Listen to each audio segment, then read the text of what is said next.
Zebes has fallen.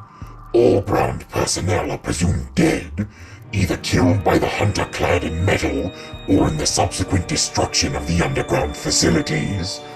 Our research frigates Orpheon, Syriacus, and Vol Paragon were in orbit at 0 hour and managed to retreat. Frigate Orpheon is now docked at Vortex Outpost.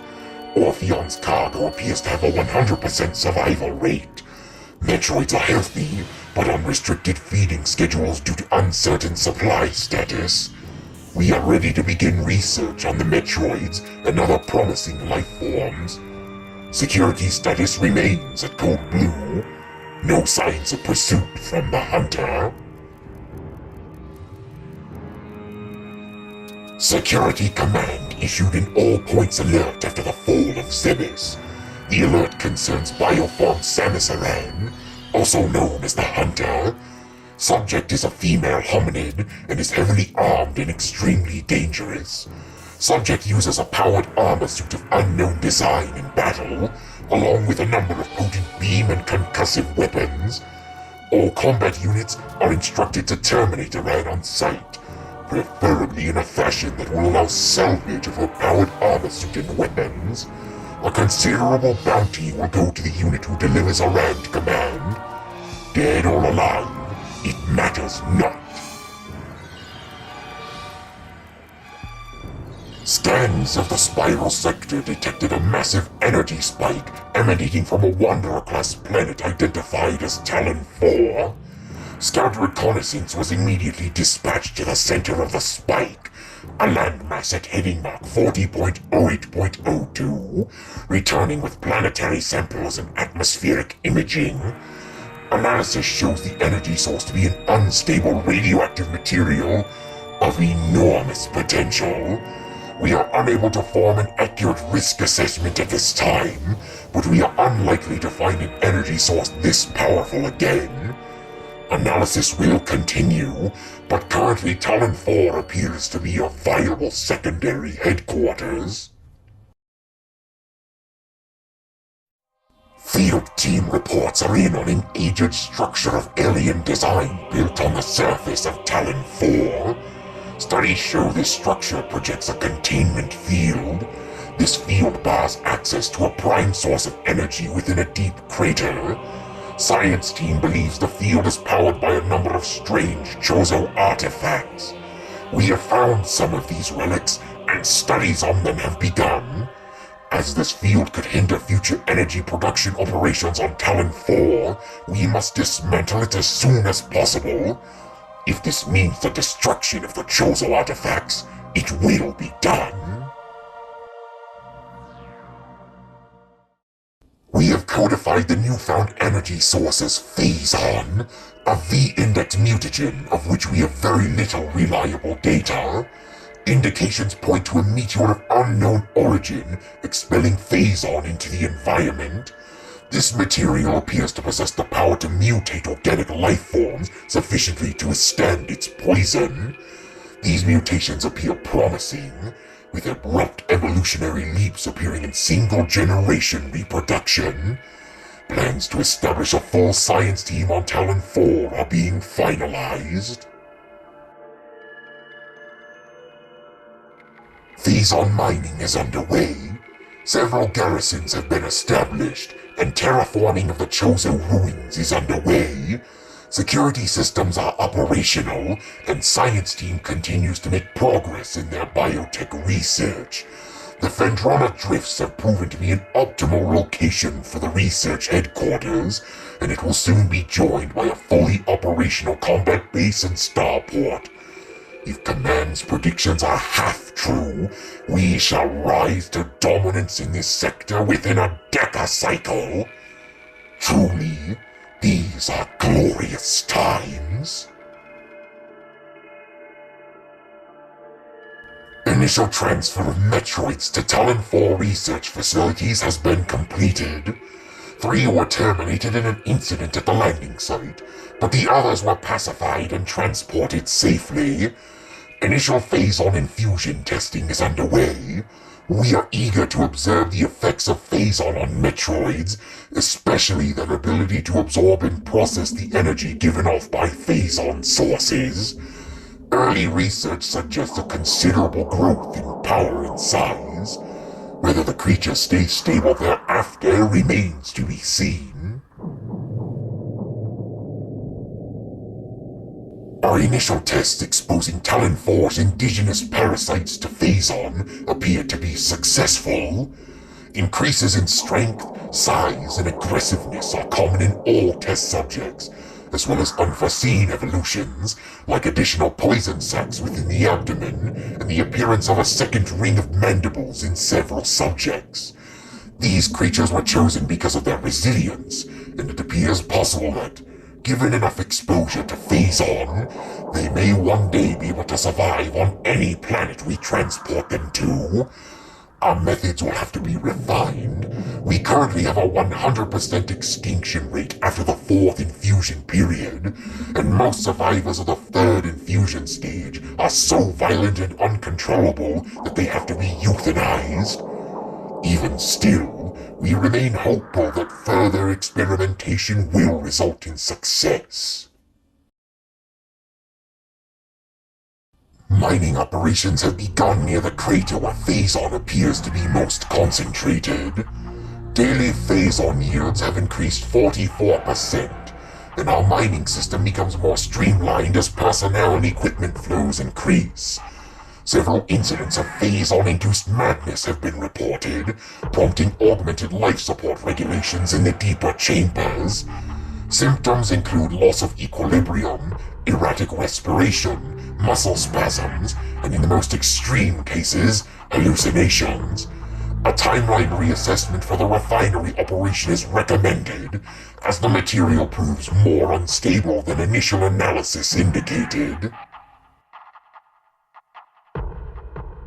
Research Outpost Glacier 1 in the Fendronadrifts region of Talon 4's mountains is operating at 85% capacity.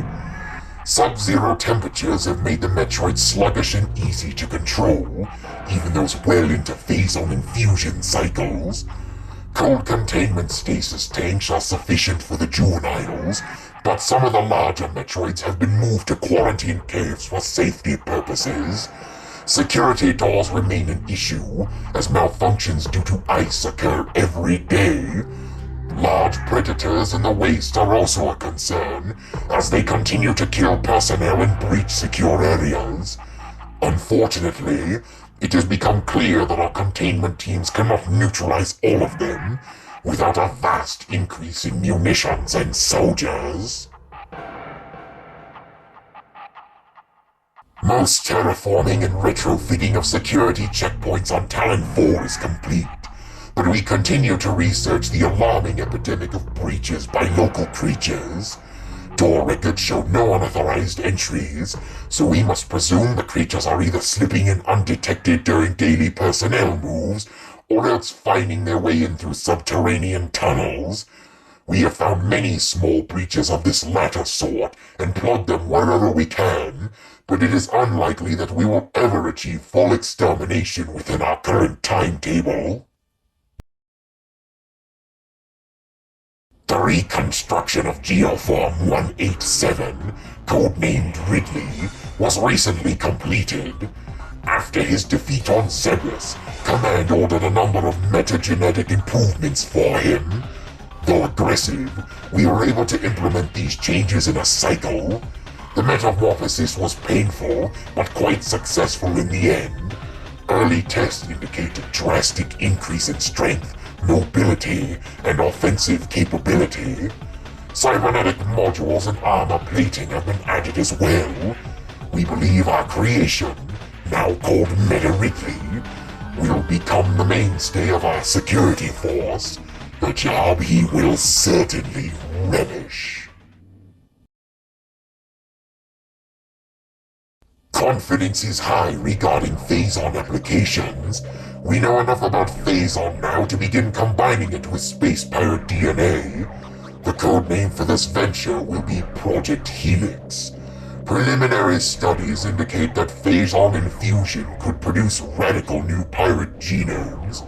Benevolent mutation levels are high in current test subjects. Phazon madness is a concern, but refinements in the infusion process should reduce or neutralize the odds of mental degeneration. Initial Project Helix experiments with space pirate embryos were disastrous. The Phazon infusion process degenerated brain tissue, even as it augmented muscle mass. None of what we have termed elite pirates lived to maturity. The few that survived their infanthood suffered severe psychotic breakdowns as juveniles, killing anything within their zone of perception. Research Team Sclera made a recent breakthrough in which parasite studies with a Phazon strand codenamed Vertigo were highly successful. Since then, we have successfully fused Vertigo Phazon with space pirate DNA with great success. The latest batch of elite pirates have reached maturity successfully and are ready for field testing and training. Investigations into a possible ingress point for the impact crater continue to meet with failure. The shield of strange energy that protects it is impermeable, and all attempts to tunnel past it have proven fruitless. Our continued futility in this matter is made all the more significant in light of the recent life form readings we've discovered emanating from deep within the crater. Analysis of the readings indicates that a massive creature is gestating there, absorbing enormous amounts of Phazon from the Phazon core at the heart of the impact crater.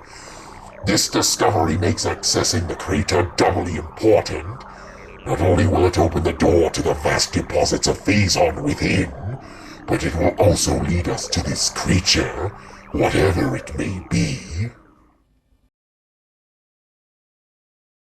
Science Team is attempting to reverse engineer Samus Aran's arsenal based off of data acquired from her assaults on our forces. Progress is slow, but steady. Command would dearly enjoy turning Aran's weapons against her. We believe we can implement beam weapon prototypes in 3 cycles. Aran's power suit technology remains a mystery, especially the curious morph ball function. All attempts at duplicating have ended in disaster. 4 test subjects were horribly broken and twisted when they engaged our morph ball prototypes. Science Team wisely decided to move on afterward. Elite Pirate Upsilon's propensity for Phazon has enabled our research team to infuse it far beyond our safety restrictions, and the results have been extremely encouraging. Its constant Phazon diet has increased its mass exponentially, but it has retained all mental faculties and shows dexterity with all elite weaponry, including plasma incendiary launchers and the chameleon manta used for cloaking purposes. Elite Pirate Upsilon exhibits miraculous healing abilities. When injured, it seeks out Phazon deposits and coats itself in the substance, which instantly mends the creature's wounds. The subject, which we are codenaming Omega Pirate based on these developments, shows potential to be a new standard for our armies. Our only concern at this point is its potential over-dependence on Phazon.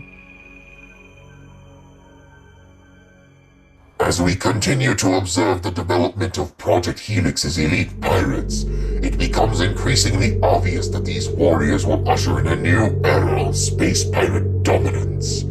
They are incredibly resistant to damage, and their ability to transport and wield so many weapons at once makes them the ideal mainstays of our ground forces. Though they are not as quick as typical pirates, it makes little difference.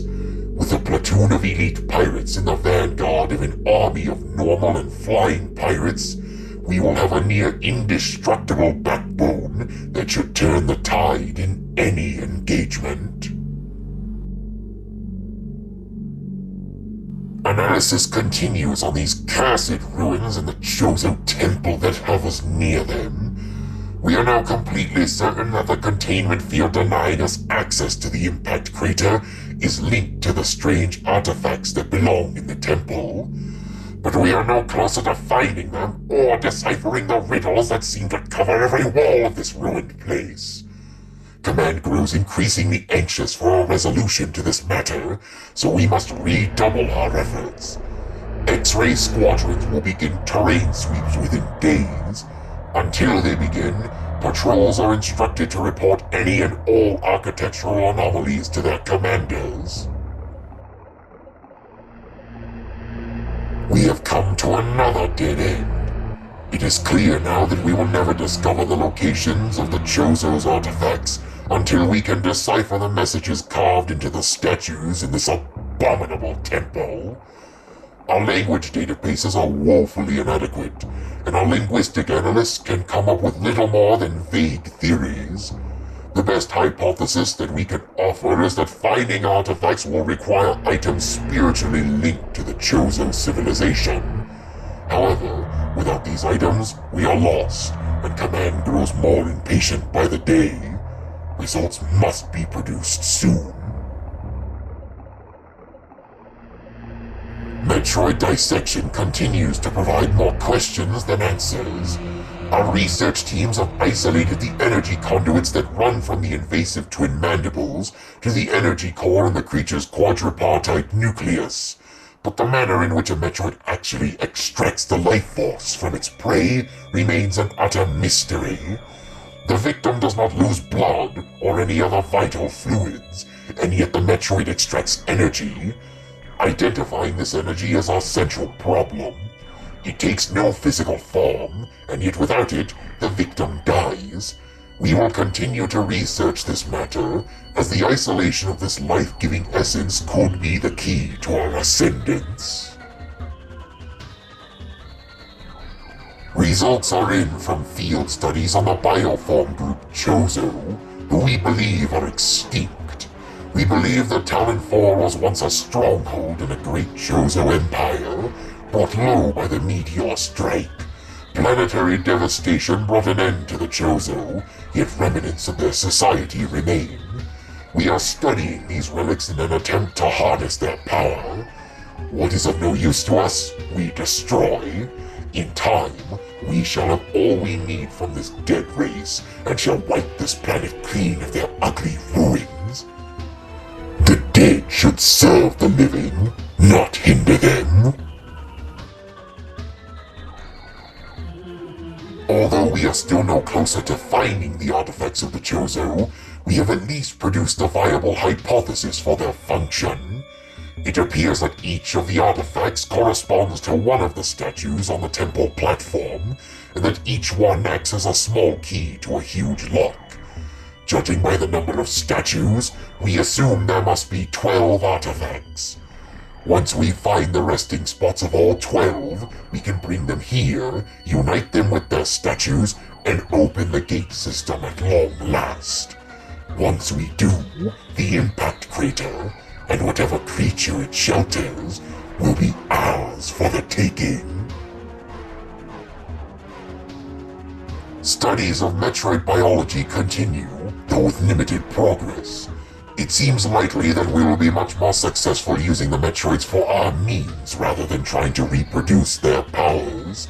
If they could be adequately tamed, we would have no need of a proper understanding of their metabolism. A small force of undisciplined Metroids can wipe out entire armies, and once we find a way to shield them from cold containment weapons, they will be invincible. Furthermore, if we could then harvest the energy they'd consumed, we would have a near limitless source of power at our disposal. There have been numerous incidents involving spectral entities at Chozo ruin sites. Several personnel have been assaulted by these Chozo ghosts. Few have survived. Survivors speak of swift attacks from nowhere, brief sightings of the enemy, then nothing, only to be followed by another attack. Science team believes these attacks are in response to our efforts to recover Chozo relics and artifacts. Somehow, these entities are able to interact with the physical world, and it appears they wish to keep their artifacts to themselves. We will make them pay for such arrogance. for even ghosts can be destroyed.